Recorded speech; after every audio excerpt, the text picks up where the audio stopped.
Montevideo de la Legislatura de la Ciudad Autónoma de Buenos Aires. Antes de comenzar, y como siempre lo hacemos, les solicitamos, si son tan amables, de silenciar sus teléfonos celulares. Muchísimas gracias.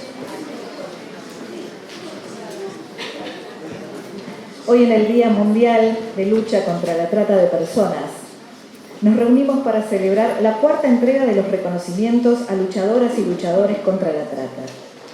Agradecemos a las autoridades, legisladoras, legisladores, en especial a la legisladora Maya Daer, junto a su equipo de trabajo, por abrir las puertas de esta casa a esta entrega de reconocimientos. Este evento forma parte de los proyectos que lleva adelante el Centro Internacional para la Promoción de los Derechos Humanos bajo los auspicios de la UNESCO en materia de trata de personas. Esta iniciativa, de su directora ejecutiva, Fernanda Gil Lozano, histórica militante de la causa, procura apoyar a quienes con valentía luchan contra este delito y asisten y protegen a sus víctimas. La trata de personas es uno de los delitos que más crece en el mundo y la mayor parte de sus víctimas son mujeres, niñas, niños y adolescentes. En el día de hoy se otorgarán 6 reconocimientos a luchadoras y luchadores de Argentina, Brasil, Estados Unidos y México. Luego de la entrega, se hará la presentación de la publicación Trata de Personas, el derecho a la reparación, que forma parte de la serie Colección de temas en derechos humanos del CIPDH. Contaremos con un panel integrado por 4 de sus autoras. Elena de Sousa Rocha, codirectora del Programa para Brasil y Conosur del CEGIL, Centro por la Justicia y el Derecho Internacional, que ha venido desde Brasil. Alejandra Mangano, fiscal de la Procuración General de la Nación, cotitular de la Procuraduría de Trata y Explotación de Personas, Protex. Fernanda Gil Lozano, a quien ya he presentado, y Cintia María del Bussi, coordinadora del área Trata de Personas del CIPDH, quien moderará el panel. Para dar inicio formal a esta jornada, además de saludarlos nuevamente y agradecerles por su presencia aquí en esta legislatura porteña, vamos a invitar a Fernanda Gil Lozano a que haga la apertura de evento.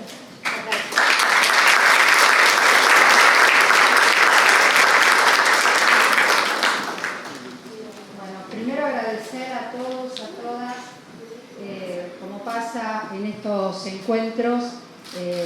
Yo siempre digo, estamos con compañeros, compañeras de lucha de toda la vida, que estamos en distintos espacios, estamos a veces partidarios, a veces no partidarios, pero lo cierto es que nos reconocemos, nos podemos mirar a los ojos y sabemos que esta causa siempre nos encontró unidas, sin diferencias.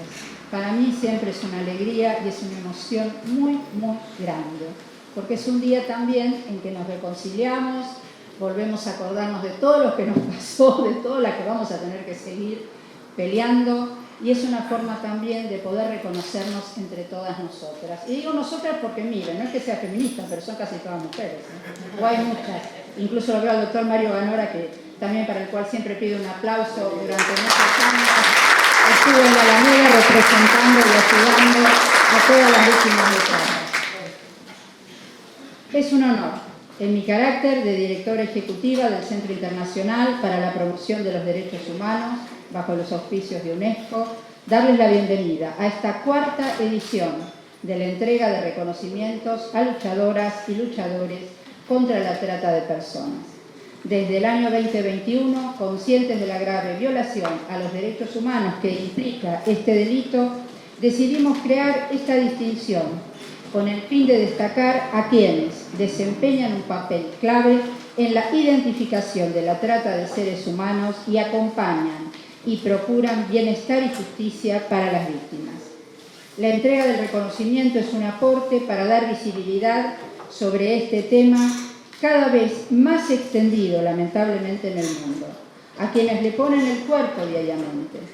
Es necesario realizar un abordaje interconectado, trabajar en red y fomentar programas de capacitación dirigidos en especial a funcionarios y funcionarias públicas y a quienes están en contacto directo en la asistencia a los individuos en estado de máxima vulnerabilidad. Agradezco a todo el equipo del CIPDH que me acompaña en esta tarea de analizar quiénes mejor representan a este colectivo de organizaciones destacadas por su labor en la lucha contra la trata de personas. En esta cuarta edición distinguimos a la Red Infancia Robada, Helena Sousa de Rocha, de Segil, Brasil, a mis queridas compañeras de lucha, Monique Achul y Mercedes Azorati, a los señores Kim Keipes de Verité, México, y Bukeli Garuzzi, de Free the Slaves, Estados Unidos. Y como siempre agradecer a Tatiana, coordinadora de gestión, a Cintia Belbuzzi, asesora en trata, y a Carla Baccaro, por toda la organización de este evento. Y una cosita más. Miren, mi experiencia es que diciendo que en la Argentina no hay trata, no se soluciona la trata de personas. Lamentablemente, el último episodio, con el que estamos todos sabiendo lo que pasa, el caso de Loan, y es el que llega a los medios. Acá hay mucha gente que no me deja mentir. Es el que está en los medios. Hay muchos Loans dando vuelta. Lo que nos demuestra es que la Argentina sigue siendo un lugar de origen, de destino y también de circulación, ¿no es cierto?, de la trata de personas. Y que negándola, diciendo aquí no pasa nada, va a seguir pasando y cada vez más. Entonces, yo lo que pido a todos los que tengan acceso a las autoridades, a todos los que puedan conversar sobre este tema, es el compromiso. Acá es el Estado el que tiene que estar, es el Estado federal el que debe estar. Si no, va a ser muy difícil. Y la conexión con otros países de la región. El crimen organizado nos pide organización regional, nos clama por una organización interpaíses. No puede ser que dependamos todos de tener un fiscal amigo en Bolivia, no es la forma. Tenemos que tener una red que nos haga a todos y todas más sólidas. Eso es lo único que quería insistir por este caso y, por supuesto, como decimos siempre en derechos humanos, aparición con vida, juicio y castigo a los culpables, que también es nuestra consigna. Muchísimas gracias.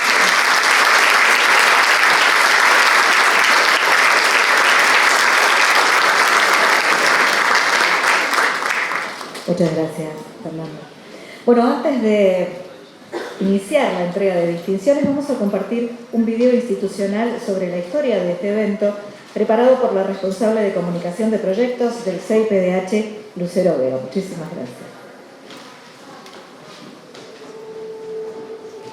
La trata de personas.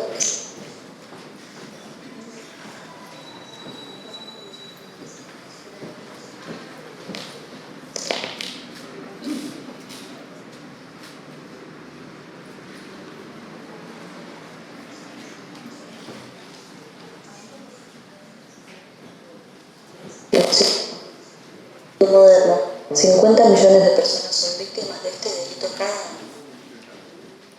Enfrentar este delito requiere de una coalición global que abarque gobiernos, empresas y sociedad civil.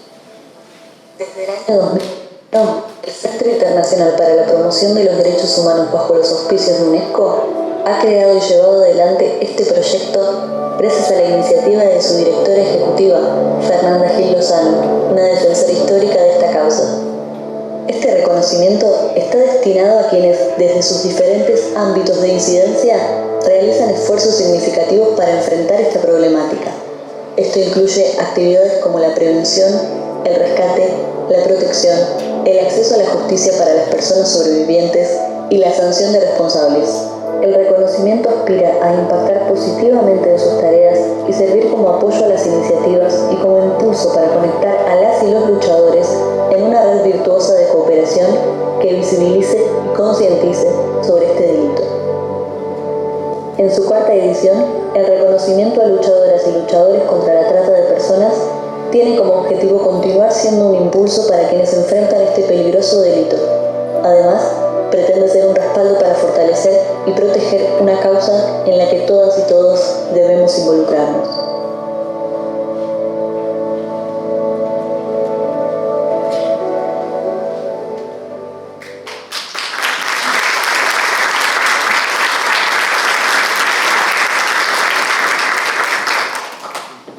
Muy bien, Fernanda Gil Lozano hará entrega de los reconocimientos a quienes se encuentran aquí presentes Y luego veremos por video a los representantes de las dos organizaciones distinguidas, tanto de Estados Unidos como de México, que no han podido estar aquí. Vamos a comenzar entonces con Mercedes Azorati, por su destacada trayectoria en defensa de los derechos humanos y la lucha contra la trata de personas. Ha ejercido roles clave en el armado y fortalecimiento institucional contra la trata de personas y asistencia y protección a sus víctimas, tanto en Argentina como en el resto de Latinoamérica. Es una verdadera constructora de consensos. Fue consultora experta de diversos organismos internacionales, como la Oficina Internacional para las Migraciones, con base en Argentina, la Oficina en Colombia del Alto Comisionado de las Naciones Unidas para los Derechos Humanos, entre otros.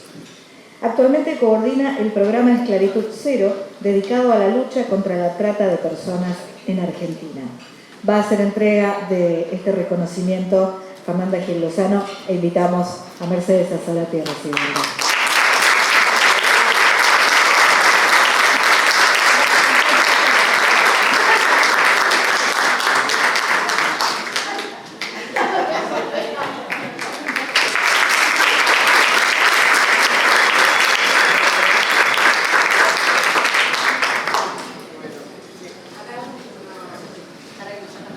Bueno, recibo este reconocimiento y la verdad que es injusto porque yo sola no hubiera podido hacer nada. Todo esto se hace en equipo y la verdad que a lo largo de los años hemos tenido cientos de voluntarios, cientos de personas que han trabajado, organizaciones, y hablar todo lo que son las organizaciones religiosas que han estado allí firmes y sola no hubiera podido hacer nada. Así que realmente este reconocimiento va para todas aquellas personas que estuvieron con nosotros y nos acompañaron. Muchas gracias.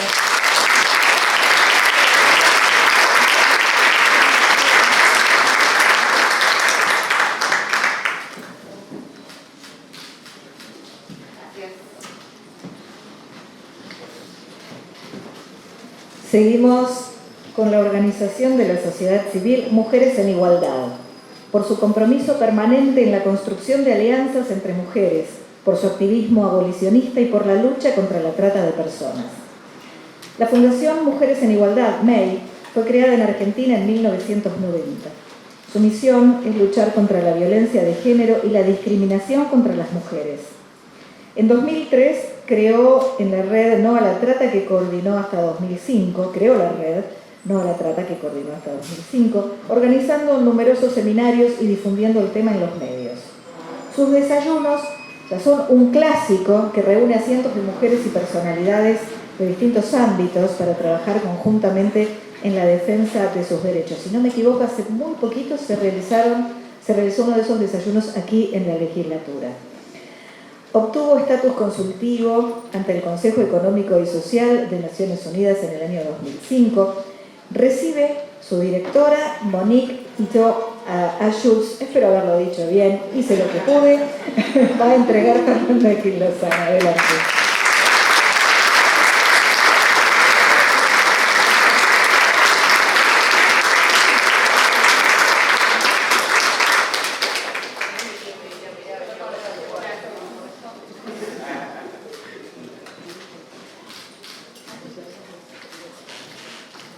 Monique, con ese apellido tan especial, Schultz, que todos tenemos que hacer un curso para aprenderlo, pero que después de tanto que ella está, de todo lo que significa el movimiento de mujeres, lo sabemos todas. Yo recuerdo de ella en los años 70 con esa experiencia estética única que se llamó Mitominas.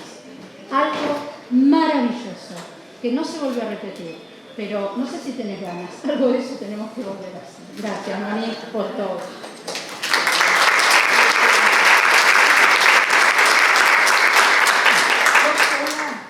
Yo sola no podría haber hecho nada y quiero convocar acá a mi equipo.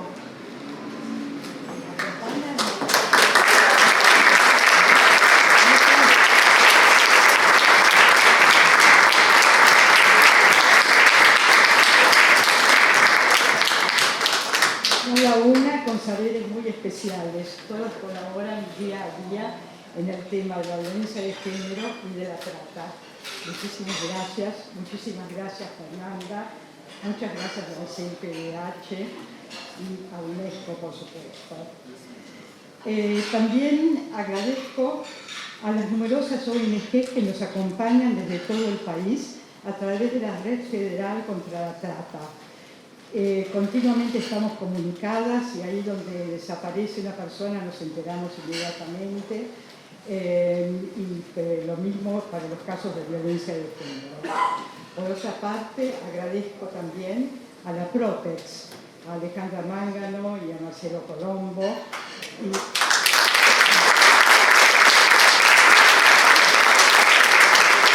y a las integrantes de la Oficina de Rescate de Víctimas de Trata, de las que aprendí tanto en estos años. También agradezco a periodistas, por ejemplo, a Mariana Carvajal, que respondió a nuestro llamado en el año 2002, cuando se nos coló un caso de trata en uno de los desayunos. Era un tema de las mujeres dominicanas. Y Mariana inmediatamente respondió y fue la primera nota que apareció en los medios sobre trata. Aquí también tenemos a una gran colaboradora de Página 12 también, que no sé dónde está. Sí.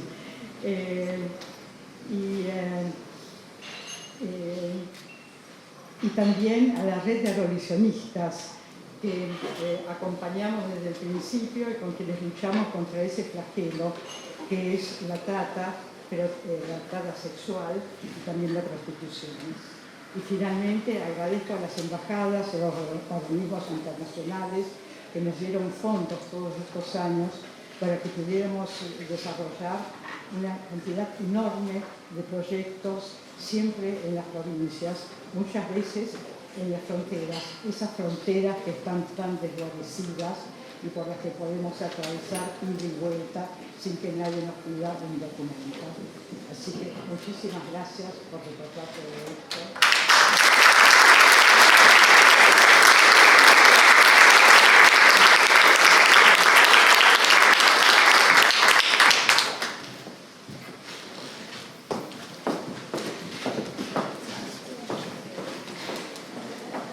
Muchísimas gracias.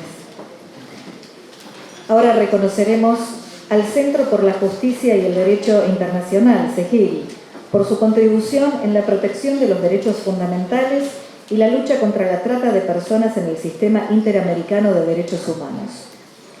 CEGIL, junto con la Comisión Pastoral de la Tierra, llevaron ante la Corte Interamericana de Derechos Humanos el emblemático caso Fazenda Brasil Verde.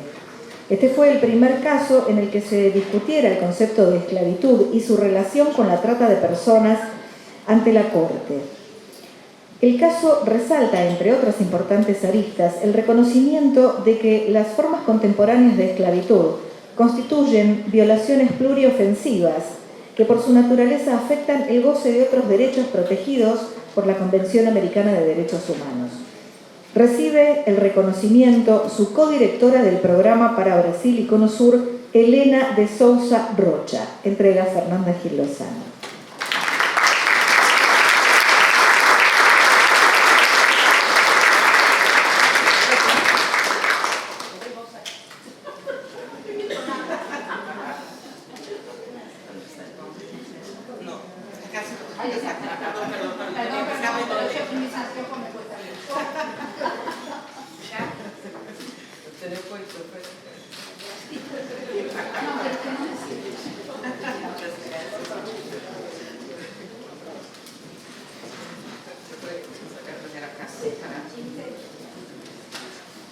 Buenas tardes. Primero, perdón por el portuñol, pero voy a intentar hablar para que todos comprendan. Quería agradecer en nombre de Fernanda Gil Lozano, el CTIDH, por el homenaje y el reconocimiento de hoy. Y saludar a las compañeras que acá están y los que no están, porque la lucha no es hecha solo, es hecha en conjunto. Y ninguno de nosotros estaríamos acá si no fuera por la lucha de las que vinieron y de los que están. Después quería agradecer al Centro por la Justicia y el Derecho Internacional, CEGIL, y a mis compañeros que acá están. Pido que levanten, por favor. Vamos. Levántese ahí,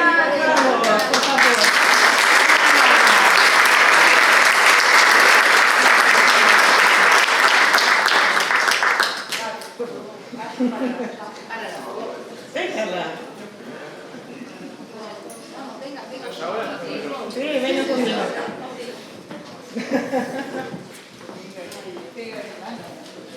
Me está haciendo el video. No, perdón, porque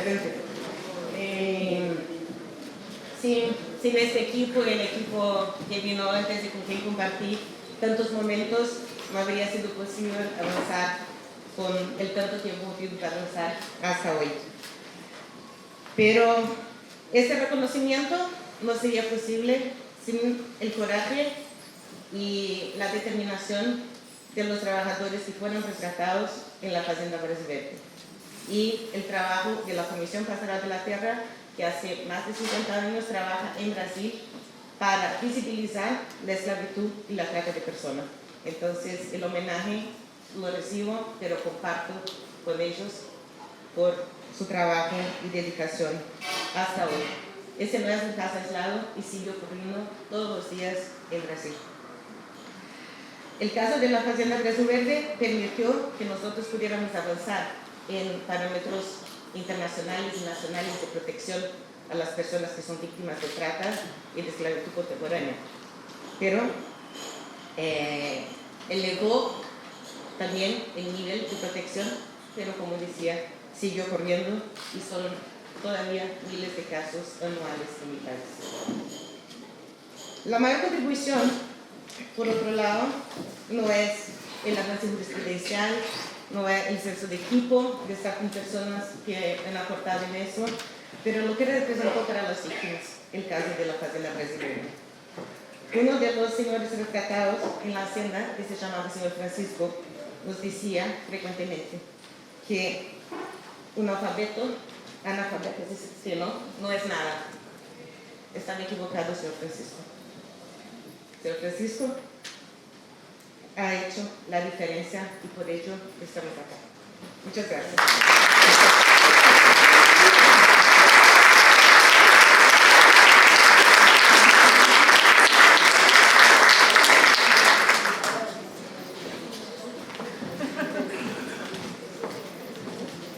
Muchísimas gracias. Finalmente, y digo finalmente en el sentido de en lo presencial, por supuesto, vamos a reconocer la labor de la Red Infancia Robada por la construcción de redes horizontales en la defensa de los derechos de mujeres, niñas, niños y adolescentes. La red está formada por foros sociales en todo el país que funcionan con la coordinación general de la hermana Marta Peloni. La conformación en red está basada en los principios de la horizontalidad y autonomía, dedicando gran parte de sus esfuerzos a sensibilizar a la población, capacitar efectores y asistir víctimas de tratas de personas, abuso infantil, explotación sexual infantil en distintos puntos del país.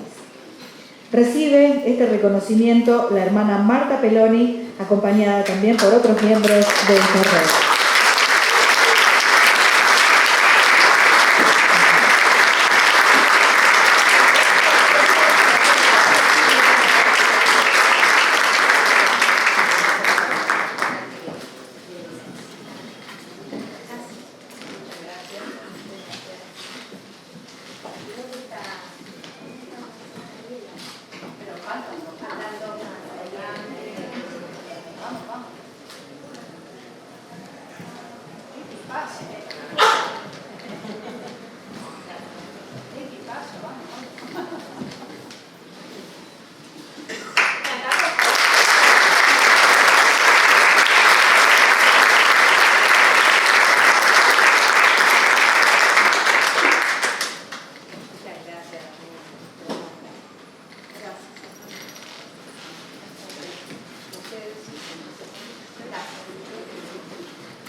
Realmente un agradecimiento a este reconocimiento Gracias por permitirnos que vengan con una parte de nuestro equipo, porque están en Buenos Aires, pero ellas representan a toda la red.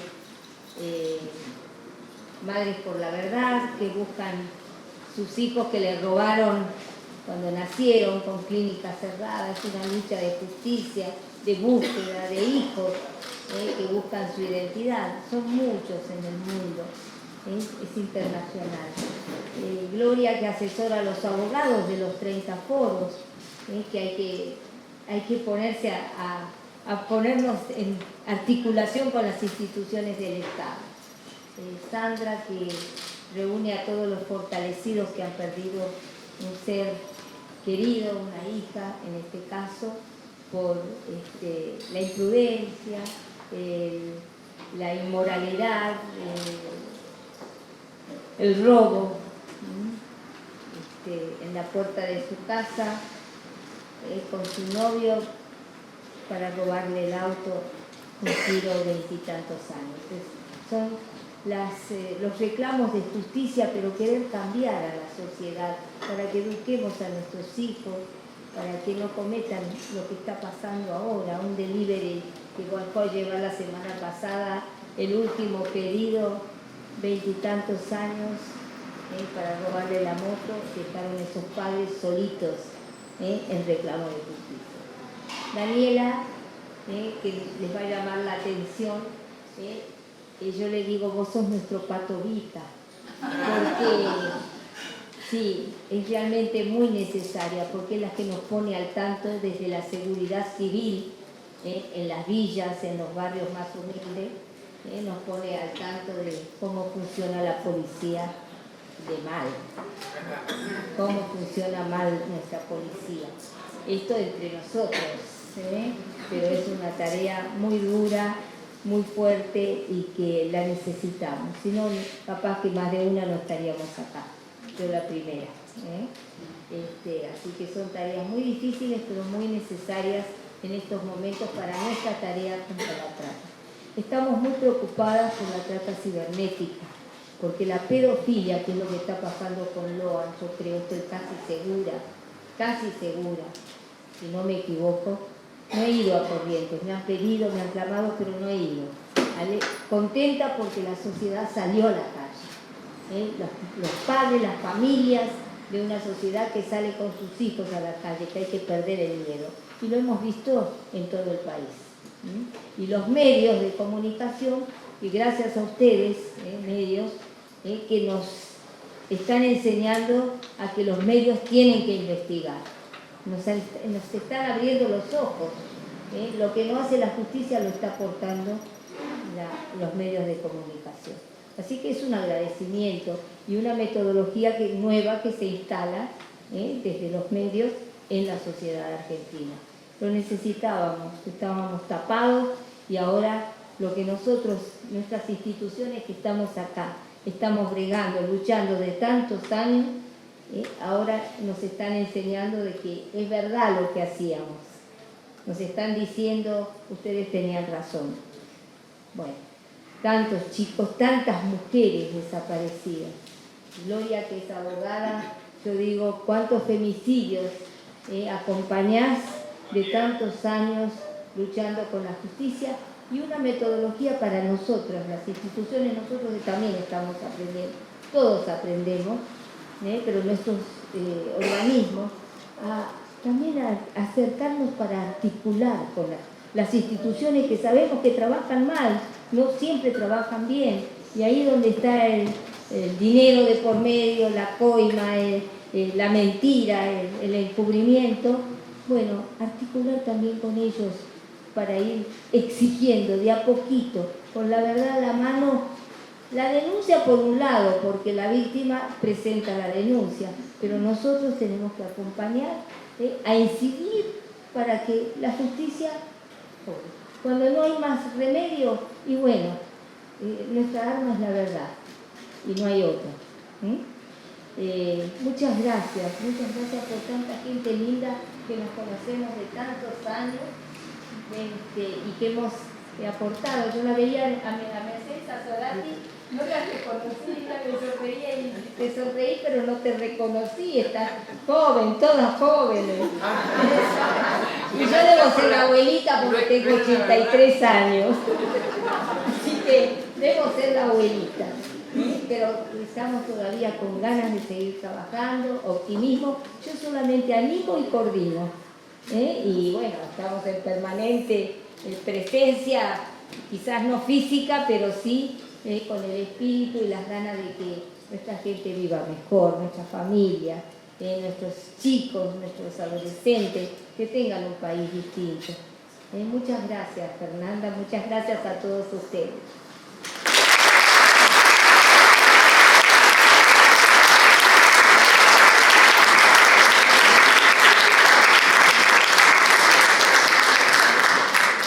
Vamos a pedir una foto con las premiadas, así que las vamos a invitar nuevamente a la hermana Marta Sig, a la hermana Marta Peloni, a Mercedes, a Monique y a Elena.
Muchísimas gracias.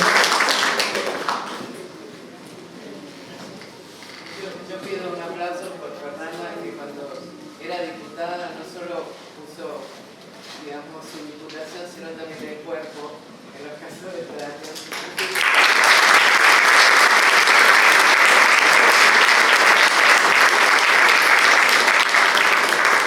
Les agradezco. La situación se remite a cuando yo estaba pateando prostíbulos hace muchos años, que todos me recuerdan, las chicas, por eso, porque estaba pateando. No hice más elegante. Sí, vos estuviste mucho más suave. Porque nadie nos llevaba el apunte, estaba la Fundación La Alameda, nos juntamos unas cuantas y ahí fuimos donde había chicas que las sacaban por el techo mientras nosotros estábamos gritando abajo. Entonces, de la indignación, aunque no quedaba bien para una diputada, yo empecé a patear la puerta y la abrimos, bueno, pudimos entrar y alguna que otra chica pudimos evitar que se la lleven. Pero fueron momentos muy difíciles, también lo veo a Mario, también estaba. Y bueno, todavía seguimos, chicas. Ahora los prostíbulos están más encubiertos, ahora tienen otros nombres, ahora está internet, pero hay que seguir pateando, esa es la verdad. Los papelitos siguen estando. Los papelitos no desaparecieron, siguen en Buenos estando. Aires, los chicos sacando papelitos todos Yo los también. días. Y vienen otros y los siguen pegando. Esto es así. Muchísimas gracias. Sobre todo Aprovechar que habló Fernanda para decir que qué hermoso cuando tenemos diputados que se juegan. Acá tenemos, por ejemplo, a alguien que ha estado presa ahora durante la pandemia y ahora tenemos en el caso de Loan, que está haciendo una tarea muy difícil porque creo, ojalá que lo podamos encontrar. Gaby, ponete de pie, es Gaby Neme de la provincia de Formosa.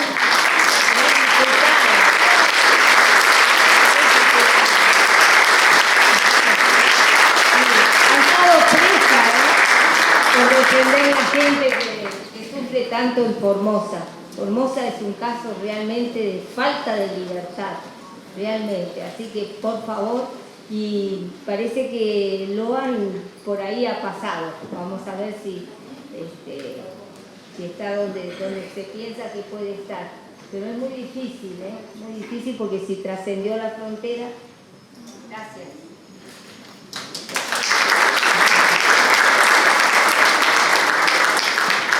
Bien, tenemos dos reconocimientos más que, bueno, vamos a ver los videos, por supuesto que son para Estados Unidos y para México, para las organizaciones. Vamos a compartir en primera instancia un video de Verité, organización que hoy estamos reconociendo por su activismo permanente en la lucha contra la trata de personas y el trabajo forzoso y el compromiso en el empoderamiento de las y los trabajadores. Desde México vamos a escuchar a Quinn Kepes, líder regional senior para las Américas. Distinguidos miembros del Centro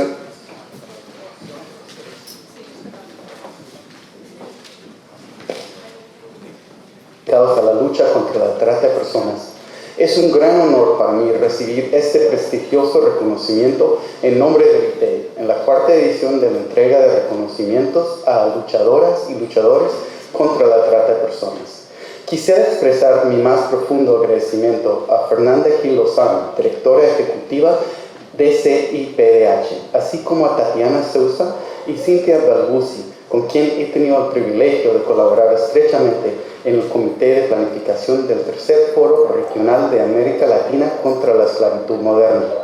A través de este foro hemos tenido conjuntamente la oportunidad de trabajar para promover la debida diligencia como un mecanismo esencial en la lucha contra el trabajo forzoso y la trata de personas en las cadenas de valor globales. La promoción de sistemas efectivos de debida diligencia es central al trabajo de Verité, que colabora con empresas internacionales para eliminar la trata de personas, el trabajo forzoso y otras violaciones severas de derechos humanos y derechos laborales en sus cadenas de suministro. Verité es una organización sin fines de lucro que durante casi 30 años ha trabajado en más de 80 países con el objetivo de crear un mundo donde las personas pueden trabajar en condiciones justas, legales y seguras. Alcanzamos este objetivo colaborando con otras ONGs y con organizaciones internacionales, gobiernos, empresas y sindicatos en el mundo entero. Nuestra larga trayectoria incluye la implementación de investigaciones, capacitaciones y proyectos integrales para combatir la trata de personas con fines de explotación laboral. Este reconocimiento nos inspira a seguir adelante en esta importante lucha.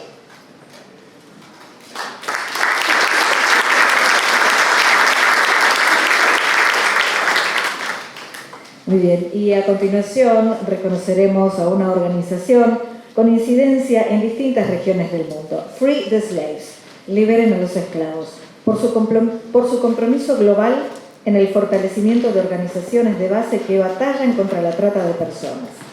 Desde Estados Unidos vamos a escuchar a Bukeni Warusi, director ejecutivo de Free the Slaves.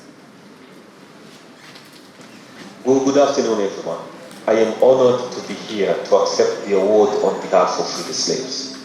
My name is Bukeni Warusi, Executive Director of Free the Slaves. I would like to take this opportunity to thank the organizers of this event and the International Center for the Promotion of Human Rights under the auspices of UNESCO, CIPDH, UNESCO, for honoring us with this award and for their enormous effort in eradicating modern slavery and human trafficking. It is a joy to have you and other civil society members in the coalition to eradicate trafficking and modern slavery and forced labor in the Latin America region. I would like to thank my colleague, Hema Batahi, former regional manager of Free the Slaves in Latin America, for her excellent work during the years she worked for Free the Slaves. This award is also hers. At Free the Slaves, we want to emphasize the importance of working together through partnerships and joining efforts in the movement against modern slavery and human trafficking. Only by doing so, we can eradicate modern slavery and human trafficking and create communities that are resistant and resilient as we effectively address this issue through fighting the conditions that allow it to persist. The challenge is big, and that is why we must generate synergies, catalyze our strengths, and foster significant progress. An example of this is the push we want to give to promote due diligence in the region, which was the central theme of the regional forum we worked on together with CIPDH and UNESCO. In this regard, winds of progress are blowing thanks to different regulatory measures against forced labor, including the new European Union regulations. And absolutely Latin America cannot lag behind in establishing regulations that put an end to trafficking and forced labor. Finally, I just want to really thank the organizers again for their work and for this award. Yo iba a ser la coordinadora de este panel, así que ya te doy la palabra. Bienvenidas. Bueno, muchas gracias a todos y todas por estar aquí hoy. La verdad que es un placerazo tenerlos. Casi todos nos conocemos de mucho tiempo, de mucha lucha, de mucho trabajo arduo. Así que para mí es una alegría enorme. Le voy a dar la palabra a mi directora para que inicie la mesa. Bien cerquita del micrófono. Sí, muchas gracias, querida Cintia. Para mí también realmente es un orgullo y una tranquilidad tener a alguien como Cintia, que tantos años trabajó en todos estos temas y que es tan eficiente y tan comprometida. Así que, Cintia, querida, muchas gracias. Como así también estoy muy feliz de contar con Tatiana y estoy muy feliz de contar con Carla Vaccaro, que es nuestro enlace con la legislatura, que es la que siempre va, que habla con todo el mundo y que siempre consigue todo. Es maravillosa. Incluso proyectos imposibles. Ella lo logra. Una gran compañera, gran compañera. Bueno, nuevamente, para mí es un honor presentar esta nueva publicación académica del Centro Internacional, que tengo el honor realmente de dirigir bajo los auspicios de UNESCO, que reúne exposiciones de destacadas especialistas nacionales e internacionales en materia del derecho a la reparación para víctimas y sobrevivientes del delito de trata de personas. Estamos frente a una situación que nos enfrenta a contribuir y buscar soluciones a esta violación de los derechos humanos, conocida como la esclavitud del siglo XXI y que se reconoce como una de las más graves, en especial de mujeres y niñas, de los grupos más vulnerables.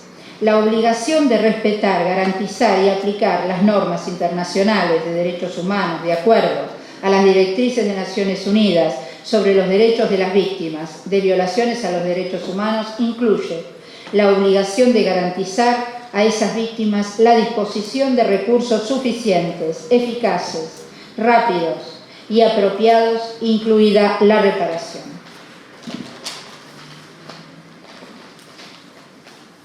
Esta publicación desarrolla temas relativos a los estándares interamericanos en materia de trata de personas, acceso a la justicia de sus sobrevivientes, aborda prácticas de referencia relativas al recupero de activos y decomiso de bienes y repasa los innumerables obstáculos que las víctimas deben enfrentar. Muchísimas gracias a las autoras, a Cintia, quien modera este panel, y nuevamente a Elena Sousa de Rocha, Alejandra Mángano, aquí presentes. Muchísimas gracias.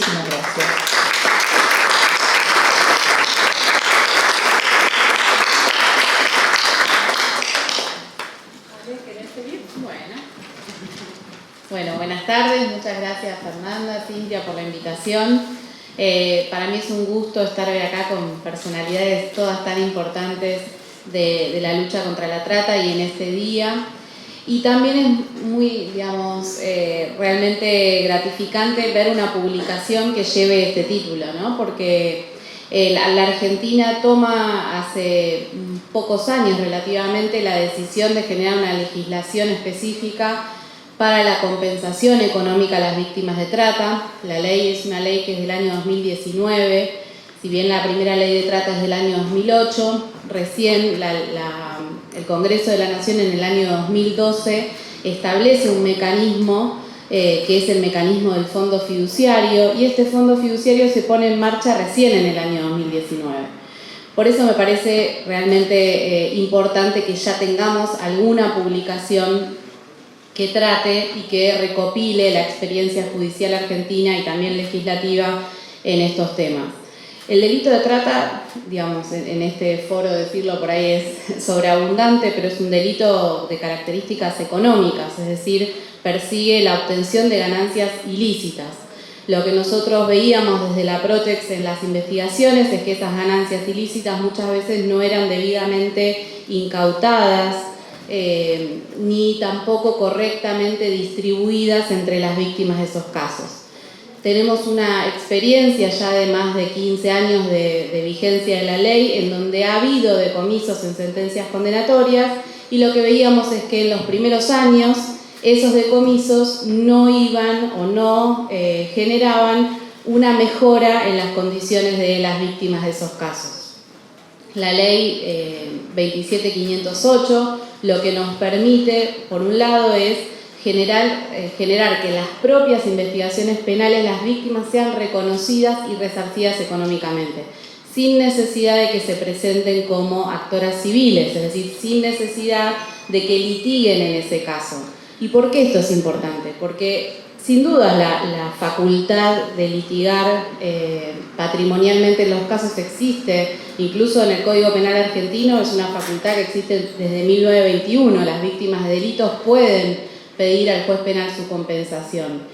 En Argentina lo que nosotros vimos y en la región también es que las víctimas del delito de trata por regla general no se presentaban a solicitar ni compensaciones ni tampoco a constituirse como víctimas querellantes. Y esto tiene que ver no solo con la vulnerabilidad de las víctimas, que es algo que todos conocemos y sabemos que no se termina con el delito y no se termina tampoco con la asistencia del Estado, sino que tiene que ver también con las propias características del hecho. Pedirle a una víctima de explotación que litigue en contra de su explotador, es decir, la persona que la sometió, la persona que fue su referente durante muchísimo tiempo, seguramente es un contrasentido, o sea, la desigualdad de posiciones es algo muy evidente y esa litigación no iba a suceder. De hecho, en más de 1000 víctimas que litigaron en los tribunales, que fueron reconocidas como víctimas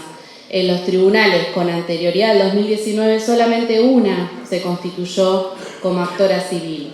La importancia de esta legislación es que con posterioridad a eso, más de 360 víctimas fueron reconocidas económicamente desde el 2019 en adelante y más de 70 víctimas cobraron efectivamente esta reparación.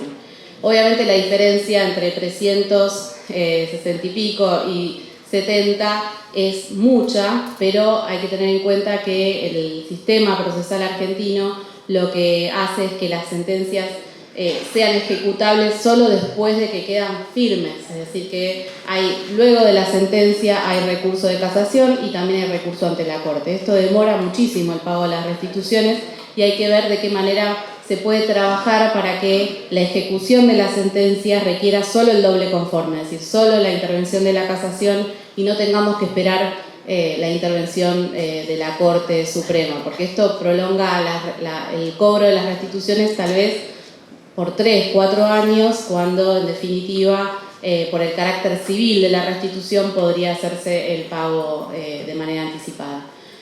Lo otro que es muy importante que se conozca y que se difunda es el sentido que tiene el Fondo Fiduciario de Asistencia a las Víctimas de Trata. El Fondo Fiduciario tiene el sentido de poder realizar pagos solidarios a las víctimas, es decir, podemos tener un caso de trata en el cual incautemos muchos bienes o determinados bienes, inmuebles y demás, y podemos tener casos en donde no existan bienes porque, por ejemplo, los imputados se hayan insolventado o tengan testaferros y no haya sido posible determinar quiénes son los verdaderos beneficiarios o quiénes están, digamos, en tenencia de esos bienes para poder incautarlos. En ese caso el fondo funciona solidariamente, es decir, que paga las restituciones principalmente del caso en el cual se decomisaron esos bienes, pero luego utiliza esos fondos para el pago a otras víctimas de casos que no tienen bienes suficientes o que directamente no tienen bienes.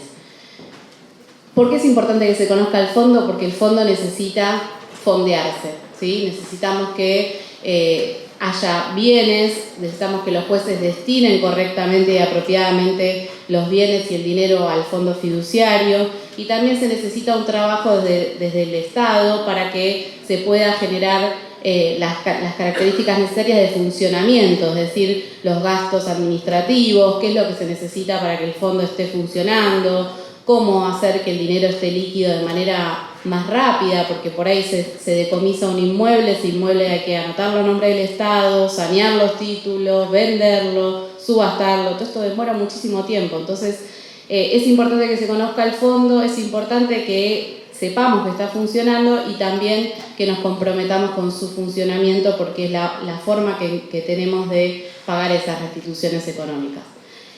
Finalmente, para no demorar mucho más, decirles que esta política de restitución económica mediante las sentencias no anula el deber del Estado de asistir a las víctimas desde el primer momento. Ustedes imaginarán que si les digo que hay cerca de 2.300 víctimas que tienen sentencias condenatorias en Argentina, ustedes sabrán que los números de personas rescatadas superan los 30.000. Es decir, que hay muchísimas víctimas que son rescatadas en un primer momento y que por distintos motivos, algunos pueden tener que ver con que los casos no avanzan, otros pueden tener que ver con que es imposible encontrar a los responsables, etcétera, pero hay muchas víctimas que no llegan a obtener su sentencia judicial.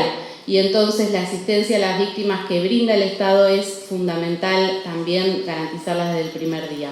El sentido de la restitución económica es justamente revertir el flujo de la ganancia ilícita y no tiene que ver con los deberes y las obligaciones del Estado de asistir a las víctimas, sino que tiene que ver con un sentido de justicia, es decir, de que el delito no rinda beneficios en quienes lo perpetraron, sino que vuelva ese beneficio económico hacia las víctimas que fueron explotadas. Así que nada más que agradecer la publicación, agradecer la participación y mandarle un saludo a María del Carmen Chena, que es quien escribió conmigo este artículo y que es la directora de la Unidad de Recupero de Activos de la Procuración General y fue una de las promotoras también de la legislación argentina en esta materia. Así que bueno, muchas gracias.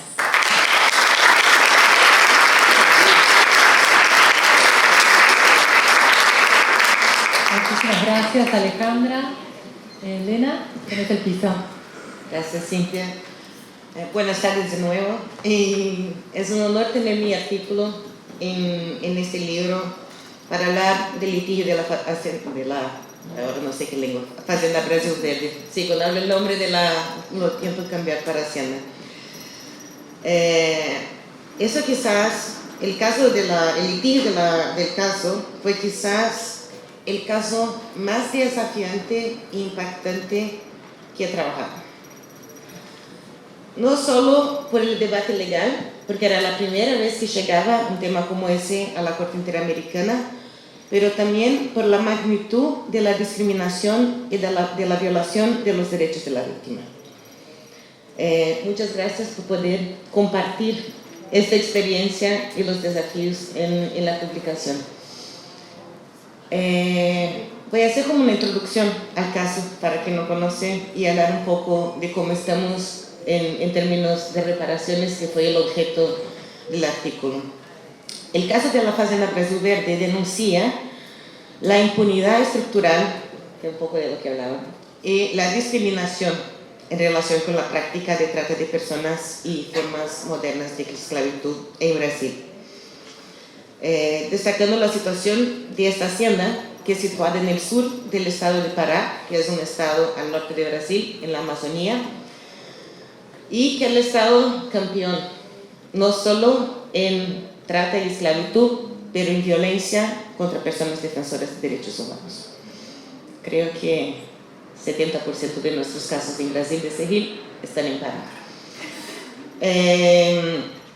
Y a pesar de que se conozca la práctica de esclavitud, o como llamamos, de trabajo esclavo en Brasil, desde los años 70, por denuncias de la sociedad civil, fue solo en 95 que el Estado brasileño reconoció su existencia públicamente y empezó a adoptar políticas públicas para combatirla.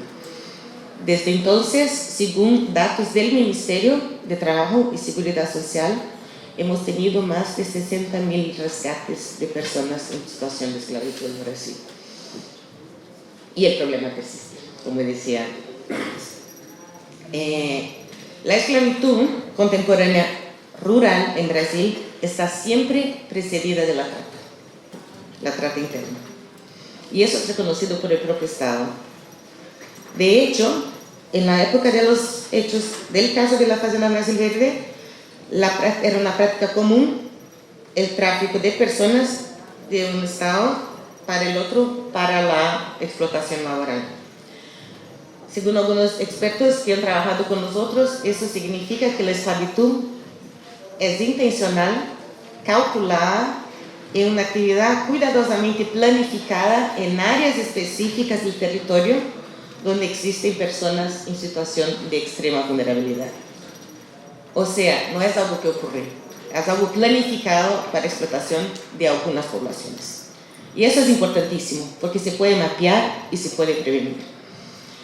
En el caso específico, los trabajadores eran en 70% o 80% de los casos personas analfabetas. Por eso mi cita anterior, de un estado de Piauí, que es un estado de extrema vulnerabilidad socioeconómica y extrema pobreza. Y ahí iban las personas que llamamos de gatos, que son los reclutadores de las haciendas para prometer trabajo. Y los sacan de ese estado y los llevan al sur de Pará. Y son 3.000 kilómetros en las dimensiones de Brasil. O sea, la gente no sabe siquiera para dónde van o dónde están cuando llegan a la fazenda. Y empiezan a endeudarse en el tránsito, ¿no? Cuando prometen el trabajo, ahí empieza la deuda, continúa y está agravada por cerceamiento de la libertad de los trabajadores en la hacienda. Pero eso no es todo. La hacienda de Brasil Verde era una de las muchas fincas de propiedad de una familia, que creo que ustedes no tienen, pero había en los 90 hubo una novela, no me acuerdo cómo ustedes dicen, brasileña que se llamaba Raíz del Ganado. Y la familia que es propietaria de esta fazenda fue quien se pensó cuando hizo la novela Raíz del Ganado, porque son una de las mayores familias ganaderas en Brasil y solo uno de los hermanos, que es lo que es propietario de la Fazenda Brasil Verde, tiene propiedades en la misma área que constituye casi la totalidad de la municipalidad donde está la hacienda. Entonces, imaginen el poder económico y político de estas personas y cómo eso impacta, ¿no?, la investigación y las reparaciones y hasta la fiscalización de lo que ahí está pasando.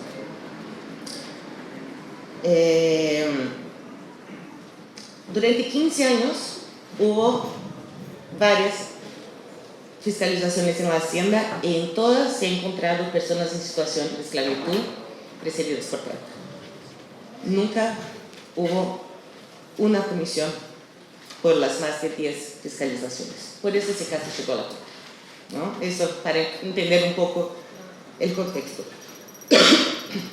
Pero además de la gravedad de los hechos, el caso, y por eso digo que era desafiador, planteaba retos en la perspectiva del litigio, porque era la primera vez que un tema como eso llegaba a la Corte Interamericana. Habíamos avances en ese sentido en Naciones Unidas, pero no en el sistema interamericano, no sabíamos para dónde ir. Brasil, aunque internamente decía, y lo vendían así internacionalmente, que tenía proyectos y programas muy buenos de control y enfrentamiento a la trata y al trabajo esclavo, en el litigio dijo, eso no es esclavitud. Esclavitud es lo que teníamos hace 100 años, la venta de personas, pero no eso que están denunciando. Entonces también vencer un poco el argumento del Estado que va contra todos los desarrollos internacionales, ¿no?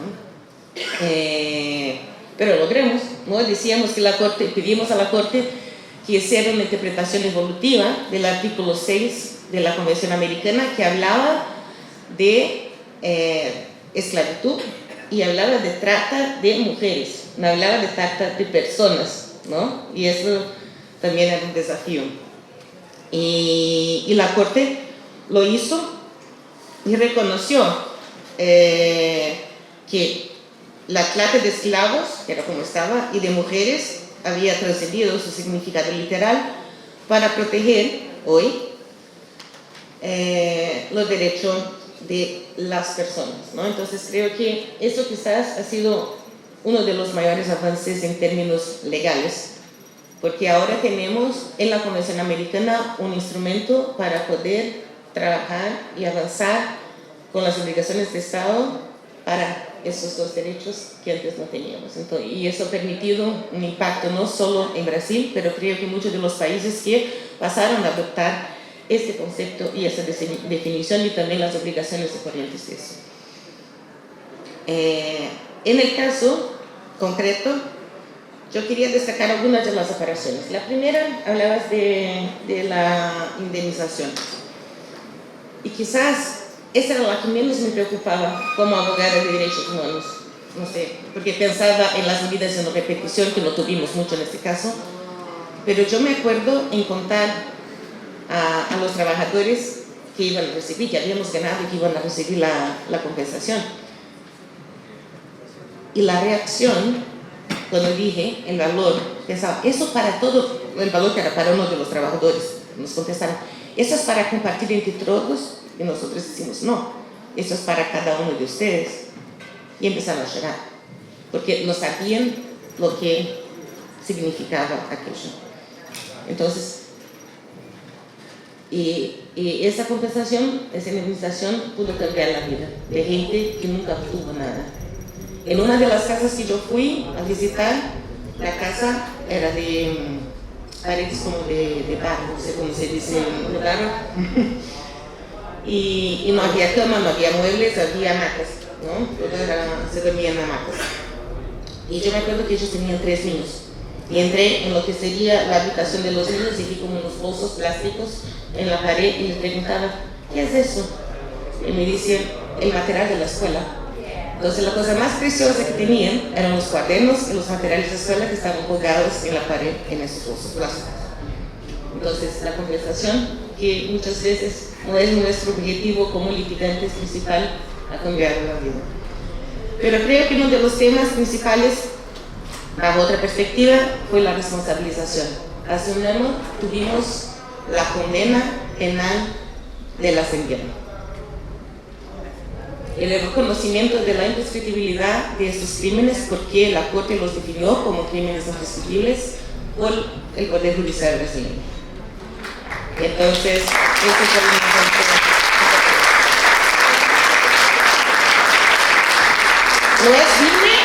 No es firme todavía, y creo que con el poder económico que tiene van a intentar todos los recursos, pero es un precedente importantísimo y que nos va a permitir también en otros casos con otros descendientes avanzar de esta manera. Y hay un detalle en la sentencia que no es una medida de reparación, pero que habla de la prohibición de retroceso en las políticas públicas, porque la sentencia no determina medidas de no repetición, pero habla de la prohibición de retroceso. Y para mí eso ha sido una herramienta, aunque no sea una medida importantísima, especialmente del último gobierno de Brasil. Cuando se intentaron acabar con todas las políticas, eso ha frenado, porque pudimos con eso pedir a las fiscalías, al Ministerio Público, que no permitieran el retroceso porque estaba dictado en una sentencia internacional. Entonces, a veces hay que buscar en un espacio cosas que no se ven por la primera vez. Y por fin, yo creo, ya sé que debo haber pasado mi tiempo, yo creo que esta prohibición de retroceso también ha permitido que avancemos en otras áreas de la trata y esclavitud contemporánea en Brasil, como por ejemplo un tema que ahora nos ha aportado mucho, que ustedes hablaban que acá las víctimas son principalmente mujeres y niñas, que son las trabajadoras domésticas. Y este sí es una situación totalmente visibilizada y todavía no tratada, y la prohibición del retroceso ha permitido avanzar con políticas en eso. Como hice antes, voy a estar ahora con una cita de otro trabajador. Solo teníamos trabajadores en Fazenda Brasileira. Había 2 cocineras con ahora los patrones estereotipados de género, ¿no? Porque las mujeres que eran esclavizadas eran cocineras, pero no la ubicamos, entonces no tenemos declaraciones. Pero Marcos Antonio, que fue rescatado, habla del impacto de la esclavitud y de la trata. Y dice: hoy me considero libre, pero no viajo. Soy tan libre como un animal cautivo, al que liberas, y el animal tiene miedo de pisar el monte. El miedo es a menudo la razón de vivir. Ojalá podamos tener una vida sin miedo y con más dignidad para todos nosotros. Muchas gracias.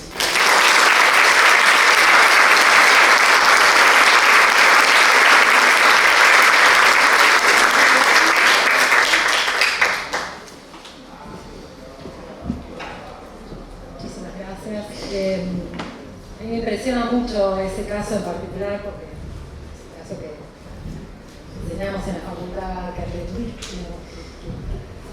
realmente, como tantas cosas, también por supuesto, que menos podemos decir de la UNA de la Protex, ¿no? Por supuesto, pero estos hitos que vamos dejando a lo largo del camino, que después todas y todos que estamos trabajando en esto, podemos tomarlo para seguir avanzando y seguir dándole la posta a la comunidad que sigue avanzando, cada vez más enredada, es clave.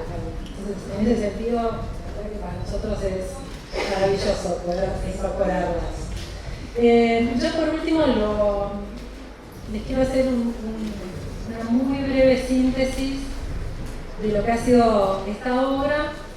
Es un libro que comenzamos a trabajar hace 2 años,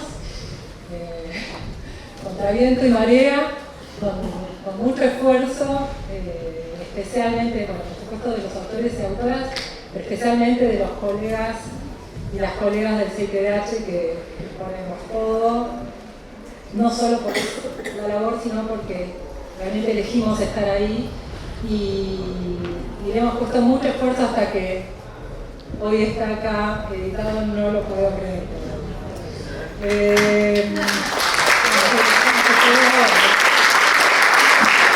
Es increíble. Cuando puedan hojearlo, hoy al final vamos a dar algunos ejemplares, cuando puedan hojearlo van a ver que realmente funciona casi como una caja de herramientas. ¿Cuántos años me llega a hablar de ese modo? Por un lado, somos autores y autoras que tuvimos, por supuesto que tenemos una trayectoria en esto, te digo que convergemos en algunas miradas y nos vamos dando pistas sobre otras. Planteamos inicialmente la intersección de múltiples ejes de discriminación que afectan a las personas en situación de trata, especialmente en el acceso efectivo al acceso al juicio, ¿no? Realmente ahí es donde encontramos más barreras, especialmente cuando los casos son de esta otredad donde trabajamos, ¿no? Porque, como digo, por algo el protocolo, más allá de que, por supuesto, en trata laboral en general encontramos bastante más varones y demás, lo cierto es que por algo el protocolo que más usamos, el protocolo de Palermo, habla de la especialidad de necesidad de protección de mujeres y de los niños. Porque está esta mirada, ¿no? Porque todo esto se da en un contexto patriarcal, con unas miradas distintivas. Acá vamos a ir encontrando, artículo a artículo, distintas miradas. Por ejemplo, la del excomisionado de la CIDH, Joel Hernández García, que nos contrasta las raíces estructurales de la trata con los estándares interamericanos de derechos humanos. Nuestra adoradísima jueza Zunilda Nirenberger, que pone especial énfasis en la diferencia de poder entre tratantes y tratados, donde empieza a trabajar un poco los contextos de desigualdad, el género, la importancia clave del empoderamiento de las personas en situación de trata como parte fundamental para la lucha. Betina Laguna Mendoza, hoy integrante de la Protex de Tucumán, en el tiempo que escribió este artículo, parte de la Fundación María Ángeles de Susana Trimarco, nos hablaba, por supuesto, del caso de Marita Verón, que en sus distintas aristas ha ayudado también en el poder aborto, porque no fue hasta la terrible sentencia de 2012 que logramos el cambio en la ley. Entonces, la lucha de esta fundación, de esta mujer en particular, está bien transparentada en este artículo. Y realmente hay estrategias que, como abogadas, por ahí no se nos ocurre, pero aquel activista tiene esta mirada, y por eso es que nos podemos servir de esa experiencia. Tenemos la letra del fiscal Carlos Bonella, que tuvo la primera causa donde efectivamente se llevó adelante la reparación a través del fondo fiduciario, que coincide plenamente con el juez Santiago Chausti de Mar del Plata, no solo en que inicialmente tenemos que cautelar todos los bienes para que después las víctimas puedan tener una reparación efectiva y concreta, pero especialmente en que una de las barreras más importantes que encuentran las víctimas y sobrevivientes a la trata son los tiempos de la justicia. Hoy Alejandra nos hablaba de esta sentencia que había avanzado, pero igual faltaba todavía casación y la Cámara y la Corte. Entonces, estos son los tiempos y las dificultades concretas, porque no solo es el desafío de rescatar, de encontrar, de empezar a hacer la restitución de derechos, pero después, cuando viene la reparación, cuando tenemos 15 años más tarde, ¿qué nos dice como Estado, como garantes, ¿no?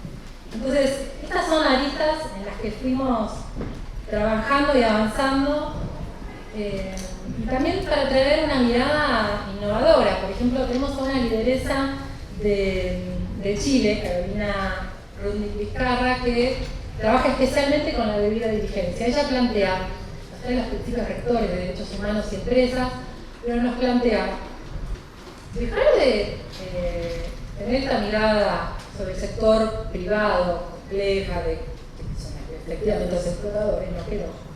Dice, traigámoslos y hagámonos aliados, mostrémosles el camino. Así como hoy nos mostraba, nos hablaba a través del video Twin Kepes de México, empezar a buscar alianzas estratégicas con el sector privado para poder trabajar, para poder abordar el trabajo forzoso y poder traernos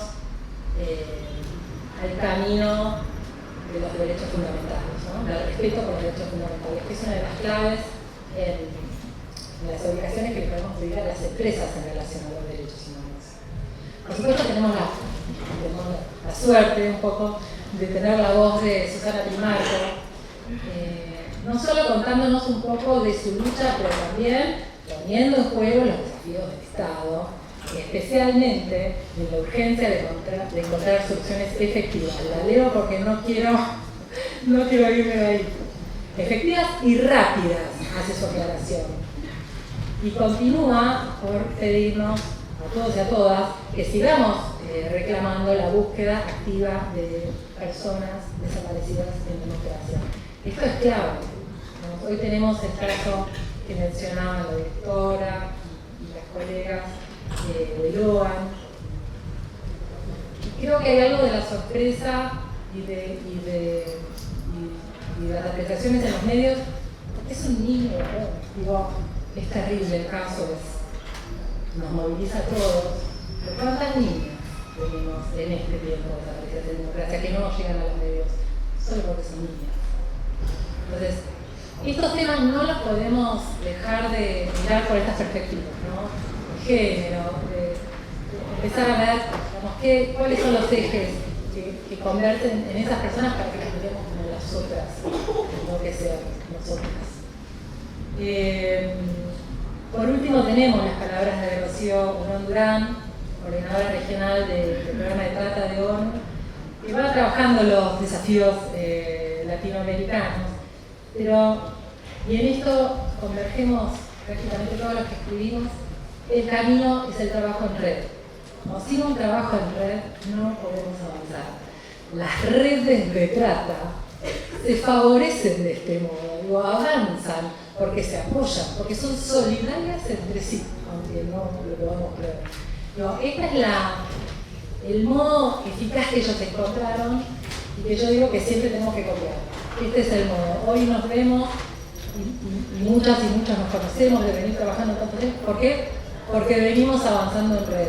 Y estas son las redes que creo que tenemos que fortalecer y seguir avanzando y seguir apoyándonos. Así que, de nuevo, agradecerles a todos y a todos el esfuerzo por seguir estando en esta lucha, por seguir acompañándonos entre todas y todos y por estar hoy acá. Muchas gracias.